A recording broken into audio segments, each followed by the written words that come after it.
नमस्कार दोस्तों, स्वागत है आपका स्टडी ऑनलाइन चैनल पर। दोस्तों, आज हम देखेंगे पानीपत के तृतीय युद्ध के बारे में। इससे पहले दोस्तों मैंने पानीपत के प्रथम युद्ध और द्वितीय युद्ध दोनों को लेकर वीडियो बनाए हैं, जो कि चैनल पर उपलब्ध है, आप जाके उन्हें देख सकते हैं। और आज जो हम देखेंगे पानीपत के तृतीय युद्ध के बारे में देखेंगे कि पानीपत का तृतीय युद्ध कब हुआ, किन किन कारणों से हुआ और किन किन के बीच में हुआ और इस युद्ध के परिणाम क्या रहे, वह सभी जो है आज के इस टॉपिक में देखेंगे। पानीपत का तृतीय युद्ध जो है अहमद शाह अब्दाली और मराठाओं के बीच हुआ था। और इस युद्ध में जो है अहमद शाह अब्दाली की जीत होती है और मराठों की जो है हार होती है। लेकिन इस युद्ध को देखने से पहले हमें इसकी पृष्ठभूमि देखनी पड़ेगी कि क्या क्या जो है इसमें कारण बने, किन किन कारणों से अहमद शाह अब्दाली जो है जो एक अफगान था, किस प्रकार वह भारत वापस आया। क्योंकि उसने कई बार जो है भारत पर आक्रमण किए थे, लेकिन उसने जो है वह आक्रमण करता और वापस लौट जाता था। यानी अपने जो सेनापति वगैरह है, गवर्नर वगैरह, उनकी नियुक्ति करके और वापस वह जो है अफगान लौट जाता था। और अहमद शाह अब्दाली जो है वो क्या कारण ऐसे बने जिसके कारण उसको मजबूर होना पड़ा भारत पर वापस आक्रमण करने के लिए, वो सभी आज हम इस वीडियो में देखेंगे।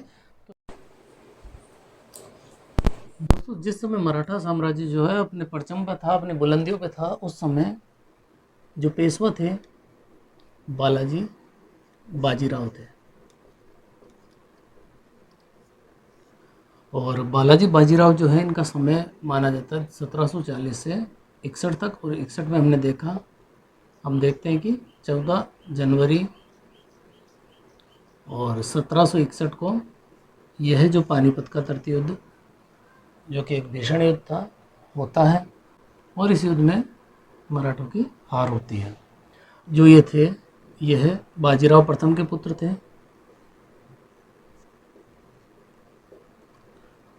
बाजीराव प्रथम के पुत्र थे और इन्हीं का जो है उपनाम नाना साहब था। इन्हीं का उपनाम दोस्तों नाना साहब था। इसके नाम से प्रसिद्ध थे, नाना साहब के नाम से। और अगर देखा जाए तो मराठों का विस्तृत यानी सबसे विशाल साम्राज्य इन्हीं के समय था।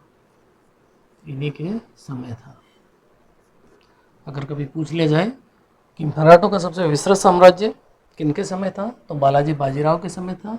और यहीं पर एक क्वेश्चन आता है कि अटक से लेकर कटक तक साम्राज्य किसके समय था, तो बालाजी बाजीराव के समय था। दोस्तों, भी हम देखेंगे कि अटक जो है यह है यहाँ सिंध और यहाँ जो लाहौर के पास पंजाब, यहीं पर जो है अटक है। और जो कटक है वह उड़ीसा में कटक। तो अटक से लेकर कटक तक जो था पूरा साम्राज्य जो था, यह मराठों का उस समय पूरा साम्राज्य था। यानी इतना क्षेत्र मराठों का यहाँ से विस्तारित हो चुका था। इसके बाद जो है बालाजी बाजीराव के कई संघर्ष हुए, जैसे निजाम से संघर्ष हुए। क्योंकि मराठों ने जब अपनी विजय का परचम हर जगह फहराया, तो इन्होंने क्या करा, अपने शत्रु भी बना लिए। और कहीं ना कहीं इसके बाद में जो है इन्होंने दिल्ली की राजनीति में भी प्रवेश किया। उसके कारण भी तात्कालिक कारण बने पानीपत के तृतीय युद्ध के। और इसके अलावा मराठों ने जो शक्तियाँ थी उनको अपने अधीन करके और उनसे चौथ व सरदेश मुखी वसूलते थे। इस तरह कहीं ना कहीं जो थे राजपूत है और अन्य जो शक्तियाँ थी वह इनके जो ये युद्ध हुआ था पानीपत का तृतीय युद्ध, उसमें तटस्थ रही और इन्होंने जो है मराठों का साथ नहीं दिया। इस और आगे हम देखें तो 1749 ईस्वी में रघुजी भोसले जो थे, इनके नेतृत्व में जो मराठा जो है दिल्ली गए।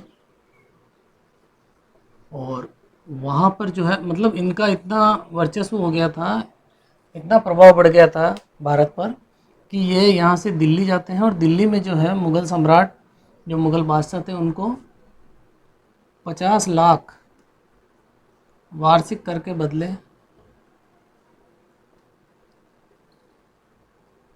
सुरक्षा का वचन देते हैं। यानी वार्षिक 50 लाख वार्षिक कर के बदले रक्षा की जिम्मेदारी मराठे लेते हैं। रक्षा की जिम्मेदारी जो है मराठे लेते हैं। और यहीं से जो है दोस्तों, इसी घटना के कारण जब ये दिल्ली पहुंच जाते हैं, उसके बाद में यहीं से जो है कहीं ना कहीं ये दिल्ली की राजनीति में प्रवेश करते हैं। यहीं से ये दिल्ली की राजनीति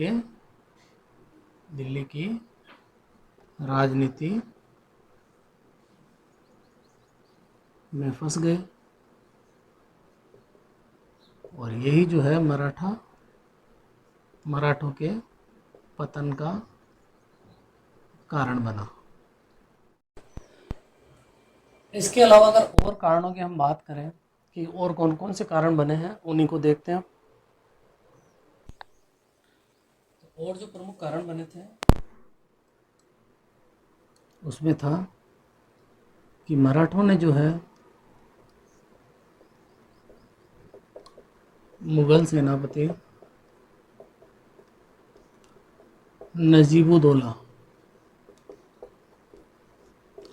नजीबुद्दौला को जो है अबदस्त कर दिया।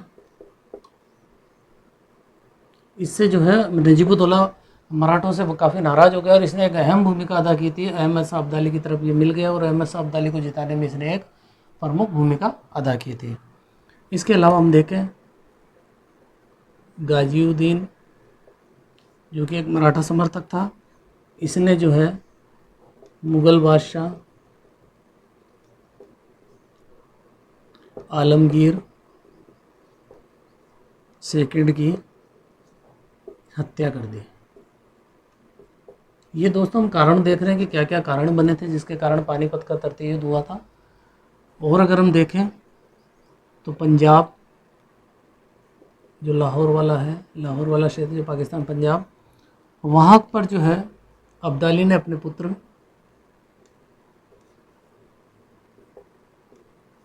अब्दाली का पुत्र तैमूर या तैमूर खां, ये वहाँ का गवर्नर था या सूबेदार, इसको जो है मराठों ने मार भगाया। तो इससे जो है अब्दाली काफ़ी नाराज़ हुआ और मार भगाने के साथ ही क्या किया इन्होंने, मराठों ने इसकी जगह तैमूर के जो कट्टर दुश्मन था, जिसे तैमूर पसंद नहीं करता था, उसका नाम था अदीना बेग,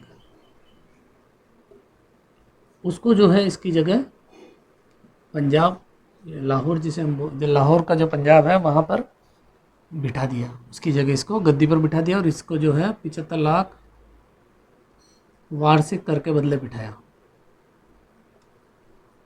इसको कह दिया कि आप हमें 75 लाख वार्षिक कर दीजिए, हम आपको यह जो है पंजाब की गद्दी देते हैं। और इन्होंने जो है अब्दाली के पुत्र को यहाँ से भेज दिया, यहाँ से मार भगाया, जिसको कि अब्दाली द्वारा नियुक्त किया गया था। और अगर हम देखें तो जब अदीना बेग की भी मृत्यु हो जाती है तो मराठों ने यहाँ पर साबाजी सिंधिया को बिठा दिया। मराठों ने यहाँ पर जो है साबाजी सिंधिया को बिठाया, इनको प्रमुख बनाया, साबाजी सिंधिया को प्रमुख बनाया पंजाब का। और अगर हम देखें तो 1751 में रघुजी भोसले ने, जो कि पहले दिल्ली गए थे, दिल्ली जो मुग़ल बादशाह था उसको वार्षिक करके बदले में सुरक्षा का वचन दिया था। तो रघुजी भोसले ने अब्दाली समर्थक था अलवर्दी खां जो कि उड़ीसा में था, पर हमला करके रघुजी भोसले ने अलवर्दी खां पर हमला करके जो है उड़ीसा प्रांत जो था इसको मराठा साम्राज्य में मिला लिया।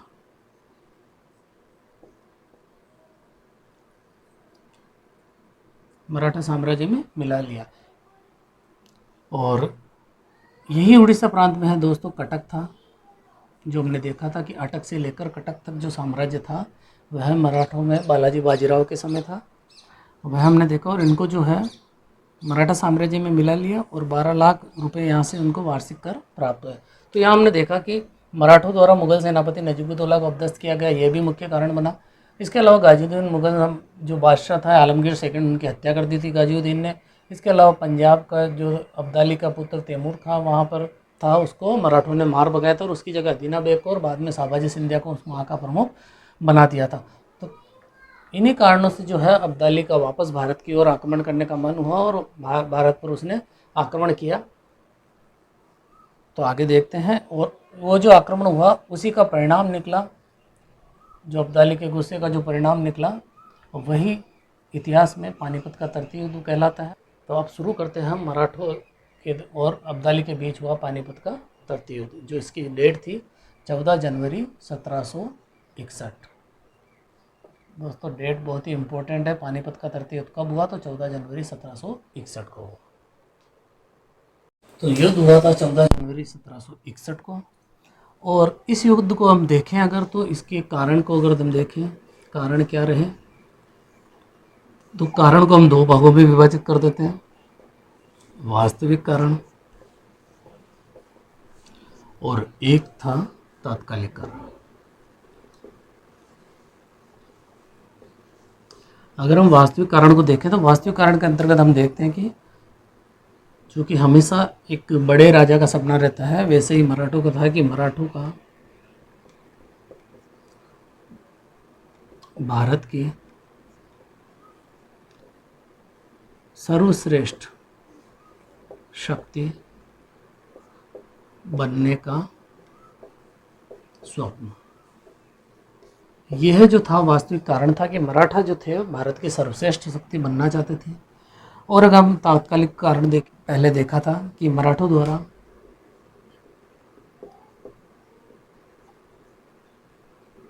अब्दाली समर्थक नजीबुद्दौला, अब्दाली समर्थक नजीबुद्दौला एवं पंजाब के गवर्नर या सूबेदार तैमूर खां जो अब्दाली का पुत्र था को अपदस्थ करना, यह इसका तात्कालिक कारण बना था। और इसके बाद अगर हम देखें युद्ध जो हुआ था, तो युद्ध में एक तरफ थे अहमद शाह अब्दाली, जिन्हें अहमद शाह दुरानी भी कहते हैं, और यह जो थे अफगान थे। इसके अलावा दूसरी तरफ हम देखें तो विश्वास राव, दूसरी तरफ हम देखें तो विश्वास राव है जो कि सेनापति थे। यह जो थे बालाजी बाजीराव के पुत्र थे। यह विश्वास राव जो थे बालाजी बाजीराव के पुत्र थे, एक तो ये थे, लेकिन ये जो थे केवल औपचारिक थे, केवल औपचारिक रूप से सेनापति थे। सेना की जो वास्तविक जो कमान थी या नेतृत्व जो किया था वह सदाशिव राव ने किया था, सदाशिव राव इसने किया था। और यह जो था बालाजी बाजीराव का चचेरा भाई था। तो युद्ध की जो मुख्य कमान थी वो सदाशिव राव के पास थी। तो विश्वास राव और सदाशिव राव, आगे हम देखेंगे युद्ध में दोनों ही मारे जाते हैं, क्योंकि सदाशिव राव जो था यह जो था अत्यंत ही महत्वाकांक्षी और किसी की बात न मानने वाला ऐसा व्यक्ति था। इसने किसी की भी सलाह नहीं मानी थी, इसको अपने आप पे पूरे भरोसा था। ये सोचता था कि मैं अब्दाली को आसानी से हरा दूंगा। इस कारण इसने जो अपने जो अनुभवी जो सेनापति और दूसरे जो इसके साथी थे उनकी बात नहीं मानी, और उसका जो परिणाम इसको इस युद्ध में भोगना पड़ा। और इसी के कारण जो है मराठों की जो जनहानि बड़ी मात्रा में हुई थी, बड़ी मात्रा में जो है यहाँ मराठा सैनिक मारे गए थे, और इतने बड़े बड़े मराठा जो सेनापति थे वह इस युद्ध में मारे गए। ये सारा कुछ हम देखते हैं आगे।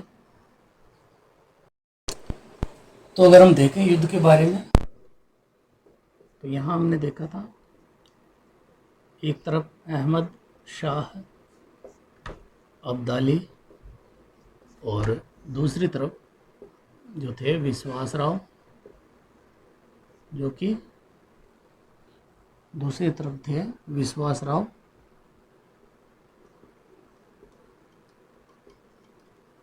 जो कि बालाजी बाजीराव के पुत्र थे। और यह जो थे सेनापति थे, लेकिन यह केवल औपचारिक सेनापति थे। वास्तव में जो नेतृत्व करता था, जिसके हाथ में कमान थी सेना की, वह सदाशिवराव। यह हमने देखा सदाशिवराव थे, जो कि बालाजी बाजीराव के भाई थे, चचेरे भाई। और अगर हम अहमद शाह अब्दाली की बात करें तो इनके साथ जो थे वह भारत की सारी, क्योंकि ये भी एक मुस्लिम थे, तो भारत की सारी मुस्लिम शक्तियाँ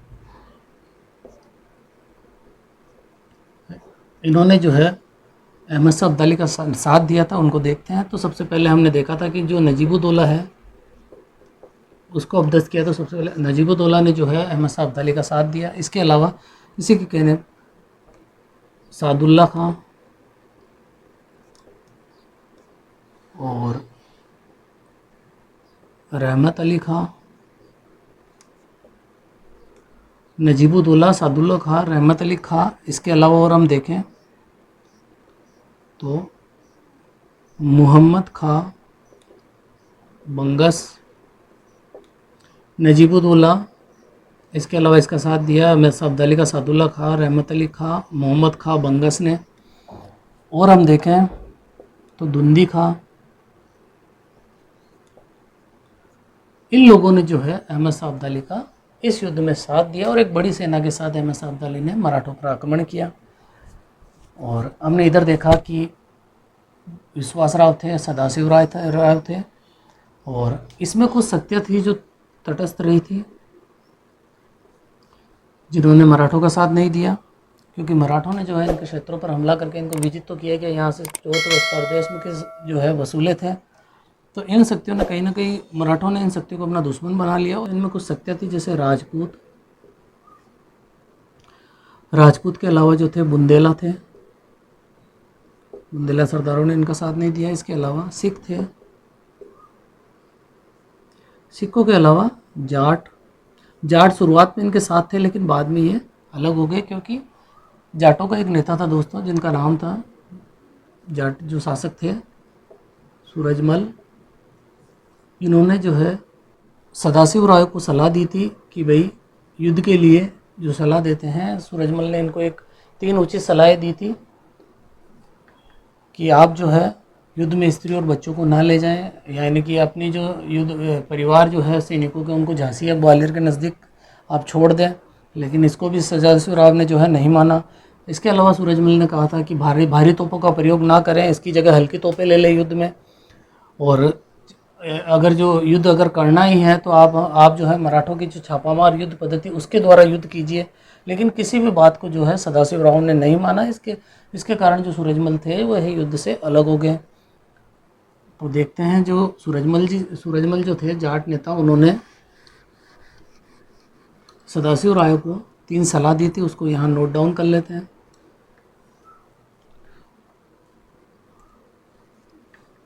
तीनों सलाहों को देखते हैं कि ये जाट नेता थे सूरजमल, यह जो थे सदाशिवराव को सलाह दे रहे हैं, जिसमें पहली सलाह थी कि स्त्रियों व बच्चों को झांसी या ग्वालियर में ही छोड़ दें, क्योंकि इनका कहना था कि अगर आप युद्ध में स्त्रियों और बच्चों को साथ ले जाएंगे, कहीं ना कहीं सैनिकों का जो है मन जो है वह युद्ध में के प्रति पूरा जो है समर्पित नहीं रहेगा। इसके अलावा इन्होंने कहा था कि भारी तोप की जगह हल्की तोप प्रयोग करें। तो इस बात को भी जो है सदाशिवराव ने नहीं माना और इसने भारी तोपें जो है युद्ध क्षेत्र में ले गए। और अगर हम दूसरी तरफ देखें, अहमद शाह अब्दाली की जो तोपें थी वह हल्की थी और वह ऊँटों पे रखी होती थी और ऊँटों पे वह चारों तरफ चलाई जा सकती थी, जबकि भारी तोपें जो थी उसको जो है खिसकाने में भी जो है आसानी नहीं होती थी, जिसके जो भी एक मुख्य कारण बना पानीपत में तृतीय युद्ध में मराठों की हार का। इसके अलावा इन्होंने जो एक तीसरी सलाह दी थी, छापामार युद्ध पद्धति का प्रयोग।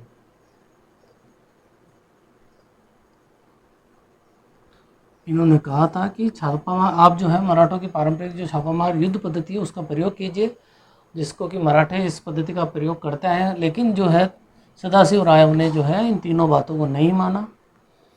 इसके अलावा अगर हम देखें तो मल्हार राव होलकर, जो कि एक अनुभवी बुजुर्ग नेता थे मराठों के, उन्होंने भी समझाया, लेकिन उनको भी जो है, उनकी बात भी जो है मराठों, ये जो सदाशिव राव ने नहीं मानी, और इसी कारण मल्हार राव होलकर भी जो है युद्ध से पहले ही छोड़कर चले गए। यानी इन्होंने भी जो है सदाशिव राव का साथ नहीं दिया, और कारण यही बना, इन सभी बातों का जो कारण बना वह हमें परिणाम ये पानीपत के तृतीय युद्ध में देखने को मिला, जिसमें कि मराठों की हार हुई, मराठों की पराजय हुई। और इस युद्ध में जो है विश्वासराव और सदाशिव राव दोनों मारे गए। विश्वासराव और सदाशिव राव दोनों मारे गए। तो युद्ध में जो है सदाशिव राव और विश्वासराव दोनों मारे जाते हैं। मराठों की पराजय होती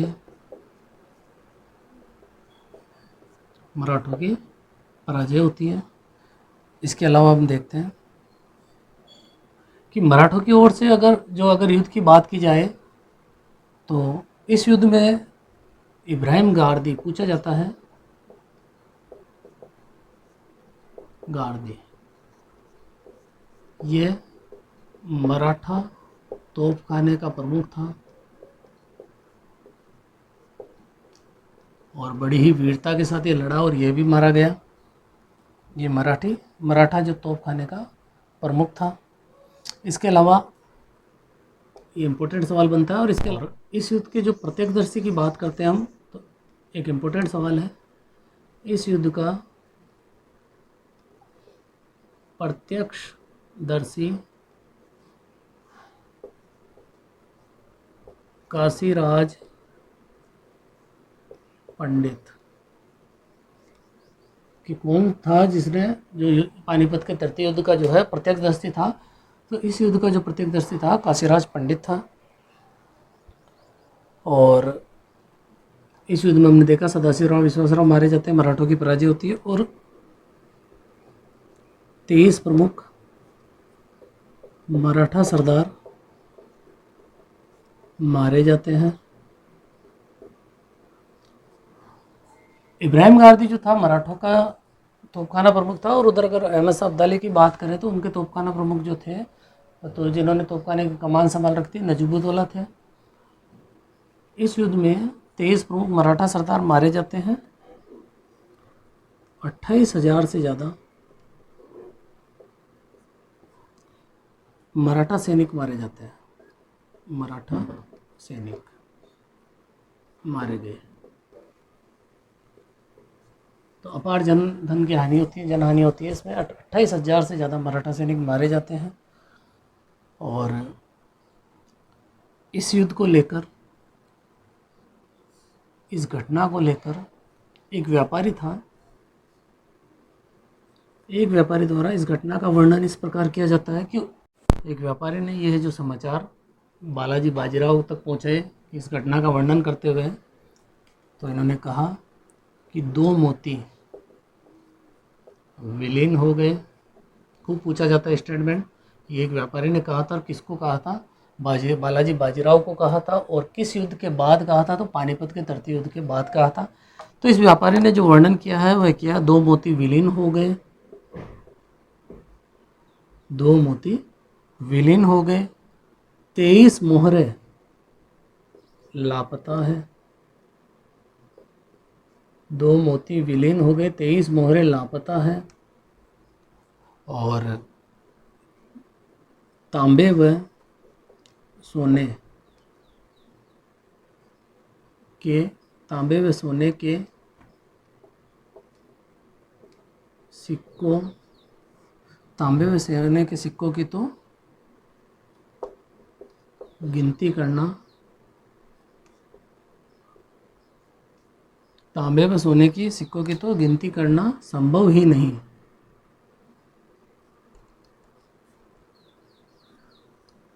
यह जो है कथन एक व्यापारी द्वारा कहा गया था कि दो मोती विलीन हो गए। दो मोती यानी सदाशिव राव और विश्वास राव दोनों इस युद्ध में खेत हुए यानी मारे गए।